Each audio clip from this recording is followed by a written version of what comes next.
Hey everybody, welcome back to PaleoArt Profiles. In this episode, we discuss the one and only Giganotosaurus, thanks to this beautiful art piece by Louis V. Ray. I know what you're thinking. Yes, I finally did it. I finally am talking about a theropod that does not start with the letter A within this series. But that doesn't mean I'm necessarily not talking about dinosaurs that don't start with the letter A. Because if you see the prey item that those two Giganotosaurus are closing in on, it's an Amargasaurus. And in the background is some rather large titanosaur dinosaurs, in this case, Argentinosaurus. So why don't you all come join us and we will discuss this beautiful piece of paleoart today. So this is an art piece I saw when I was rather young, and since I saw it, it really stuck with me. It became one of my favorite pieces growing up. And obviously, again, it's that just classic Giganotosaurus color of green with a lighter undertone for the belly. In this case, maybe not that yellow, but a subtle like gray-pink hue. This green color scheme is something I brought up, but pretty much early on, Giganotosaurus was always like this green with some spikes running down its back. I don't know. No matter what paleo book you were looking at, it was pretty consistent. So for me, I've always kind of pictured Giganotosaurus as this large green theropod.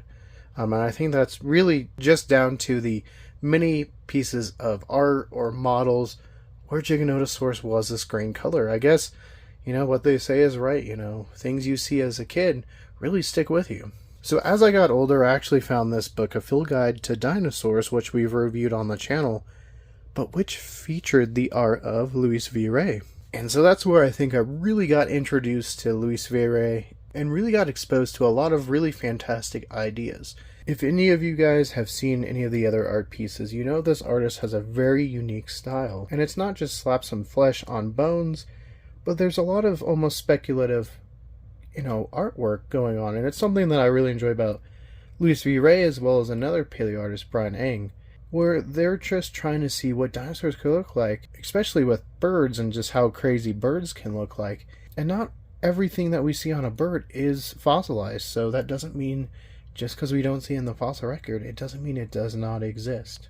Something that's very cool for me personally is this is a signed print. I was really excited. Obviously, like I said, it was one of my favorite art pieces growing up and a piece that really inspired me, but then to also have it signed just made it that much more exciting. So let's discuss the dinosaurs within this picture. Let's start off with the main two, these Giganotosaurus. And I know some people might comment about my pronunciation, but if you look in any scientific book and or if you look at how Rodolfo Correa, the person that actually named Giganotosaurus says it is Giganotosaurus and not how Jurassic World pronounced it. Now, these are very large theropods.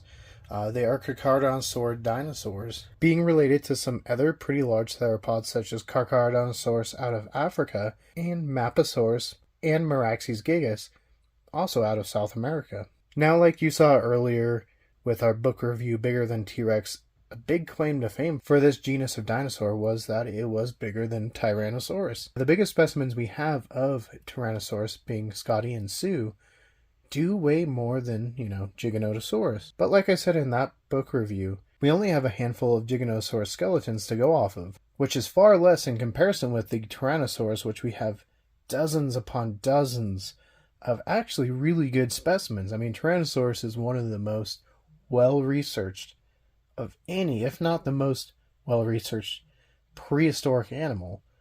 And that's why you do see a lot of different studies with it, is because you already have that really good base work, aka a really good foundation to build off of. Now, Giganotosaurus could probably get about 43 to 45 feet long, and while the few specimens we have of Giganotosaurus do weigh less than the largest Tyrannosaurus that we have, lengthwise, Giganotosaurus is slightly longer, as well as slightly taller. And so I guess it depends on how you're looking at it as far as what you consider bigger. Obviously, when most people consider animals and which one's larger, they're talking about weight, which would talk about Tyrannosaurus. Now, if you're talking about length, Giganotosaurus would just surpass Tyrannosaurus. And honestly, there's probably going to be a really good overlap.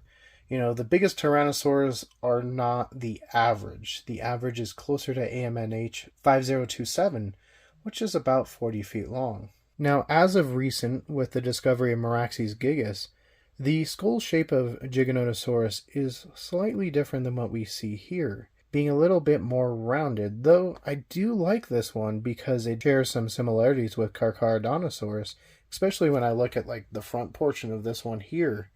But at the same time, it does have a rather rounded appearance that we've come to learn more about with Meraxes gigas.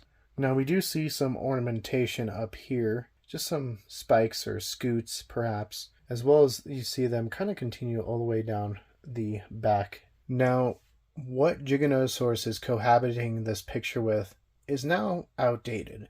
As of now, we don't have any fossil overlap of Amargasaurus with Giganotosaurus or even Argentinosaurus with Giganotosaurus. In fact, Argentinosaurus shared its environment with another related animal to Giganotosaurus, which was Mapasaurus. And so something I really do like about Luis Veyre is updating of older pictures. So while this one I do love, like I said, it is outdated based on what, is depicted here. But let's take a quick look at this book and I will show you what's been updated.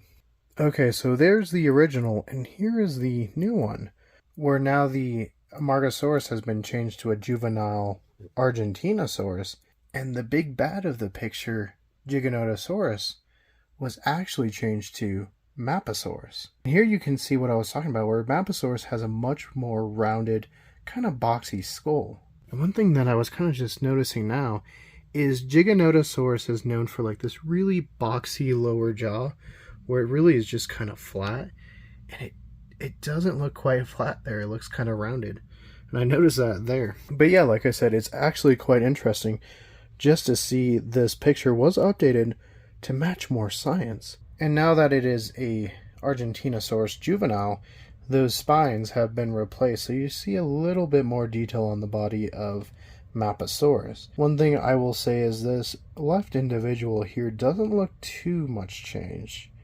It's a little bit more rounded and a little bit less spiky on the front of the skull. It's more this individual here. But the rest of the body really looks the same, as you can see. Really just a little bit detailing in the head, as well as maybe some of the spikes has changed a little bit.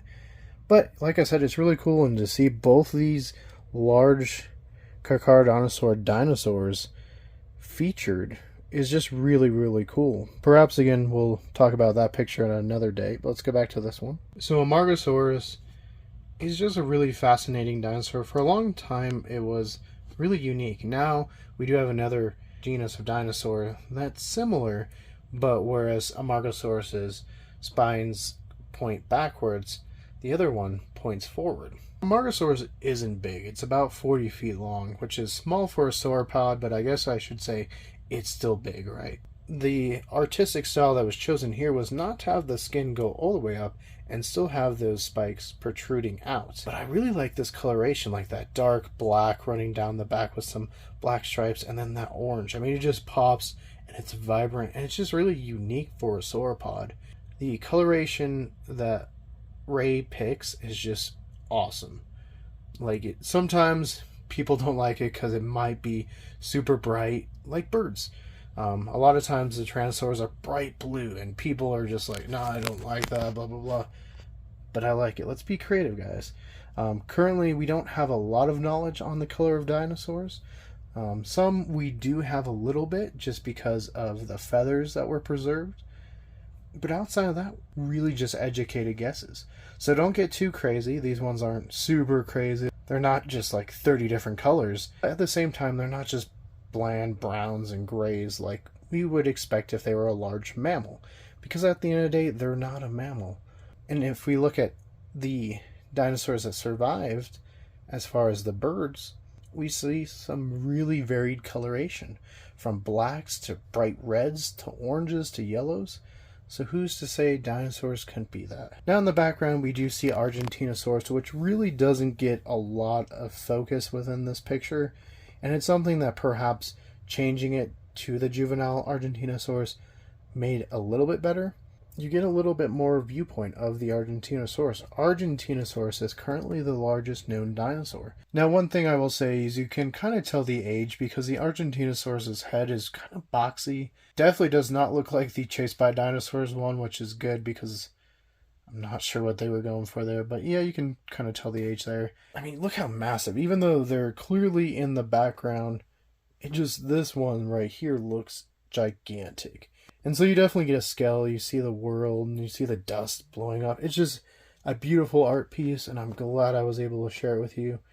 Like I said, perhaps maybe one day I'll be lucky and get the Maposaurus one as well. But for now, I'm super, super pleased that I have this one. So before we get to the end, I'll just let you guys take a quick look at it.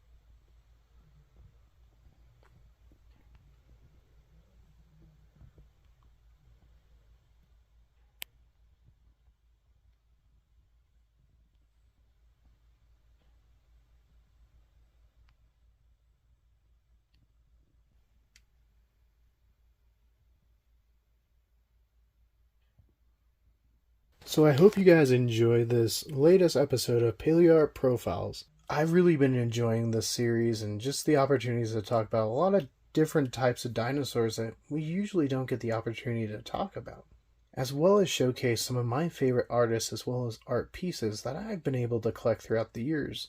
I just feel so lucky that I have these, and I'm so happy that I can also share them with you and hopefully introduce you all to some new artists. But if you want to see more PaleoArt Profiles, click that link to your left. If you want to see more about what we're doing here at Cool's Paranormal, click that link to your right. And don't forget to hit that like and give us a subscribe. And let me know, do you have a favorite art piece by Luis V. Ray? And is there a favorite piece of PaleoArt you like featuring Giganotosaurus?